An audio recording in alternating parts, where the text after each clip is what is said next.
दिखता हूँ, रहता यादों में लिपटा हूँ, सही पहचाना मैं लिखता हूँ। और लिखते लिखते कुछ यूँ लिखा है कि बड़ी बड़ी बातें भी मजाक में पी जाता हूँ मैं, वो क्या है कि अब घर भी कभी कभी जाता हूँ मैं। बड़ी बड़ी बातें भी मजाक में पी जाता हूँ मैं, वो क्या है कि अब घर भी कभी कभी जाता हूँ मैं। इसे खूबी कहूँ या खामी कहूँ, पर इतनी आसानी से कोई बात दिल से नहीं लगाता हूँ मैं।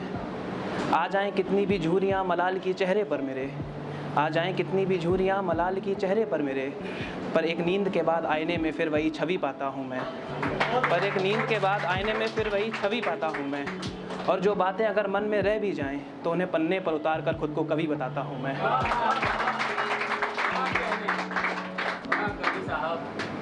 और कुछ ये लिखा है कि अब जब तुम्हें देखता हूँ तो ये सोचता हूँ, अब जब तुम्हें देखता हूँ तो ये सोचता हूँ कि हमें कुछ बेहतर सोच कर देखना चाहिए था। और किस्मत पर यकीन ना सही तो क्या, स्क्रैच कार्ड को कम से कम खरोच कर फेंकना चाहिए था। और ऊंचे कद की अकड़ एक हद तक ही ठीक है सिद्धांत, तुम्हें भी किसी के कंधे पर अपने सर को टेकना चाहिए था। और हलवे की सुगंध में आकर हम जल्दबाजी कर बैठे, शायद धीमी आंच पर कुछ देर और सेकना चाहिए था। माना मैंने कहा था कि मैं चादर कभी छोटी पड़ने नहीं दूंगा, माना मैंने कहा था मैं चादर कभी छोटी पड़ने नहीं दूंगा, पर जब तक ठंड थी तब तक तो पैरों को समेटना चाहिए था। और मैं खींचते खींचते ले ही आया था पतंग को अपनी छत पे, मैं खींचते खींचते ले ही आया था पतंग को अपनी छत पर सारा धागा उलझ गया, मैंने कहा था तुम्हें लपेटना चाहिए था।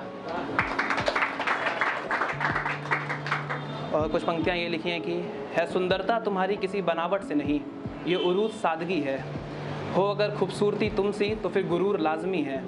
मैं जो तुम्हें देखता नहीं था तो ये कहते थे कितना क्रूर आदमी है, और जो देखा एक बार तो फिर वो किस्सा मशहूर आज भी है।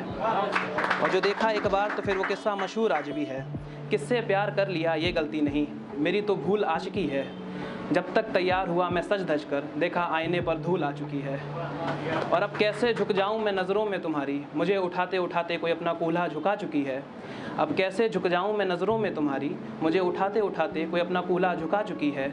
और तू सबसे बड़ी दावत है मेरे गाँव की, पर मेरी माँ अब चूल्हा जला चुकी है।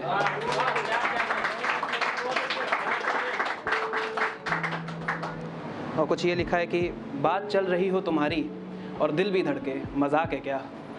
बात चल रही हो तुम्हारी और दिल भी धड़के, मजाक है क्या। नज़रें हो तुम पर और मैं चलूं भी संभल के, मजाक है क्या। और तू उड़ती जा रही है खुले आसमान में और मैं तुम्हें पालूं चल करके, मजाक है क्या। और जिसके माया जाल में मैं फंसा हुआ हूँ उसी को पालूं मैं छल करके, मजाक है क्या। और जिसके माया जाल में मैं फंसा हुआ हूँ उसी को पालूं मैं छल करके, मजाक है क्या। और ख्वाब तो ज़िंदगी भर का था और तुम वादे दे रही हो पल भर के, मजाक है क्या। और अब जैसा कि इलेक्शन का माहौल चल रहा है तो एक उस पर भी है विनती मेरी हर नेता से कि यूँ झूठे वादे ना किया करो। कुछ लोगों के पास है सपने के सिवा जीने की कोई और वजह ठोस नहीं। जब बचा हो अनाज 4 दिन का और निकालना हो महीना पूरा, तब चंद पैसों में कैसे बिकेगा उसका वोट नहीं। जब चंद पैसों में कैसे बिकेगा उसका वोट नहीं। और भूखा बच्चा तो थक हार सो ही जाता है, मिटता है बाप के मन से ये शौक नहीं। जब ज़रूरतें ही पूरी ना हो तब जन्म लेते हैं नए शौक़ नहीं। और कितनी जहरीली हो गई होंगी सांसें उसकी कि उसको लगा मौत का खौफ नहीं।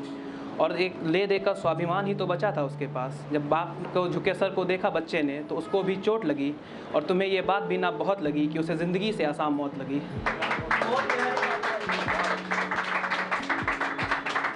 बस एक कुछ लाइनों से अंत करना चाहूँगा कि घुमा फिरा कर फिर वही बातें लिख लीं, कुछ नया लिखा कुछ पुरानी यादें लिख लीं। कभी चमकने के लिए दंदकते सूरज को पन्ने पर उतारा, कभी चमकने के लिए दंदकते सूरज को पन्ने पर उतारा, कभी छिपने के लिए मैंने काली रातें लिख लीं। कुछ पंक्तियाँ लिखी ऐसी कि नज़रों की मोहताज रहीं, कुछ पंक्तियाँ लिखी ऐसी कि नज़रों की मोहताज रहीं, और कुछ में तो मैंने आंखें लिख लीं। और जब बहुत अकेला हुआ तो माँ पे लिख ली, फिर कुछ ऐसी लिखी कि माँ ने लिख ली। जब बहुत अकेला हुआ तो माँ पे लिख ली और फिर कुछ ऐसी लिखी कि माँ ने लिख ली। कुछ किसी और की पसंद के लिए विवशता पे लिख दी, कुछ अपनी पसंद की विवशता में लिख दी। कभी तो दिमाग ने शब्दों को जोड़ चक्रव्यूह ही बना दिया, कभी तो दिमाग ने शब्दों को जोड़ चक्रव्यूह ही बना दिया। और कभी जैसा जैसा मन ने सोचा मेरे कलम ने हूबहू वही बातें लिख दी। और घुमा फिरा कर फिर वही बातें लिख दी, कुछ नया लिखा कुछ पुरानी यादें लिख ली। और धन्यवाद आप सभी का मेरे ख्वाबों को अपने दिमाग में बुनने के लिए और इतना इत्मीनान से मुझे सुनने के लिए।